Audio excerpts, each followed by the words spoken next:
अब हमें दोष मत देना, हमने वन लाइनर निकाली है, हमारी मजबूरी है, क्योंकि जो मार्केट में चीज चाहिए बच्चे को वो हम नहीं देंगे तो बच्चा कहीं और जाके खरीदे, जो ग्राहक को चाहिए वो आप नहीं दोगे तो कोई और देगा, वो कहीं और से खरीदेगा, वो हमारी मजबूरी है। जैसी पॉकेट बुक, इतनी बड़ी पॉकेट बुक हम निकाल रहे हैं, हम भी हो सकता है निकाल ले, मार्केट में मांग बड़ी, क्यों? क्योंकि तुम्हें जो चीज चाहिए वो हमें देनी पड़ेगी, तुम्हें डिटेल चाहिए हम डिटेल से पढ़ाएंगे। अभी यूट्यूब पे मैं पढ़ा रहा हूँ, लैब का बेंच मैंने शुरू कर रखा है, यूट्यूब पे करा रहा हूँ अभी ज्योग्राफी, फुल डिटेल से करवा रहा हूँ। डिटेल से पढ़ने वाले 20,000 ही बच्चे हैं, इतने ही पढ़ने वाले हैं। और ले आओ मैं ऑब्जेक्टिव, भाई साहब उस पर व्यू आएंगे 50 से 60,000, फिर कोई अंट संट बात लेके आओ उस पर व्यू आएंगे। सीरियस पढ़ने वाले बच्चे ही 15 से 20,000 है। तरीका वही है। अब क्या करना है, क्या नई बुकें लेके आए हम, क्या हमें ये स्पेशल बुक्स लेके आनी पड़ेगी? तो सुनो, तरीका क्या होता है। जो सबसे पहले आप टीचर से पढ़ो, जैसे मैंने आपको किसान आंदोलन पढ़ाया, आप ऑनलाइन पढ़ रहे हो, ये बात है नॉर्मल भर्ती की, ग्रेड वालों के लिए नहीं, ग्रेड मतलब 3rd ग्रेड तक चलेगा ये किसान आंदोलन। आप सबसे पहले किसान आंदोलन मुझसे पढ़ो बहुत अच्छे से। मुझसे पढ़ने के बाद जो मैंने लिखाया उन नोट्सों को लिखो।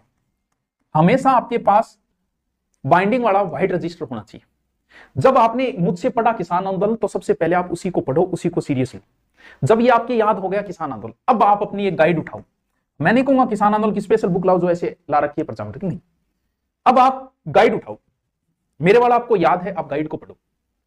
जैसे मैं अगर प्रजामंडल इस किताब को पढ़ूंगा ना तो नई चीज आती है, मैं तुरंत उसको हाईलाइट कर दूंगा। क्यों? क्योंकि बाकी तो मुझे आती है, इसमें नया क्या है मैं तुरंत पकड़ दूंगा उसको। वैसे ही जैसे ही आपने गाइड पढ़ना शुरू किया, क्योंकि अध्यापक से कुछ ना कुछ छूट जाता है, तो छूट जाता है। तो आपने जैसे मेरे वाला रट रखा है पूरा, तो आप जैसे ही गाइड में किसान आंदोलन पढ़ोगे ना, उसमें नई चीजें आएगी, आती है, आपका दिमाग बोलेगा भाई ये तो बताया नहीं था आपके सर ने, उस बात को उठाओ नोट्सों में डाल दो।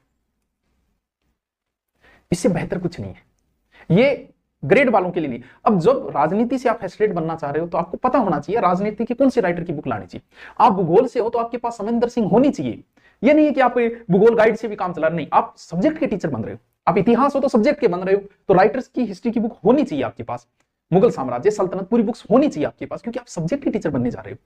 यहां चल जाएगा 3rd ग्रेड तक आपकी गाइड से मैटर आ जाएगा, क्योंकि सवाल पहले सीधा पूछ देते थे, अब सिर्फ सीधे में ही घुमा के पूछ रखा है। हवा करने की इतनी जरूरत नहीं है। फर्क इतना ही होता है कि सीधे आ जाते हैं तो मैं आ जाऊं, ओए ओए ओए मेरी गाइड में आए, मेरी गाइड में आए, और डटो डटो मेरी गाइड में आए, फिर रोड़ो कौन मचाओ? आरपीएससी कह रही है तुम्हें रोड़ा नहीं मचाने देंगे।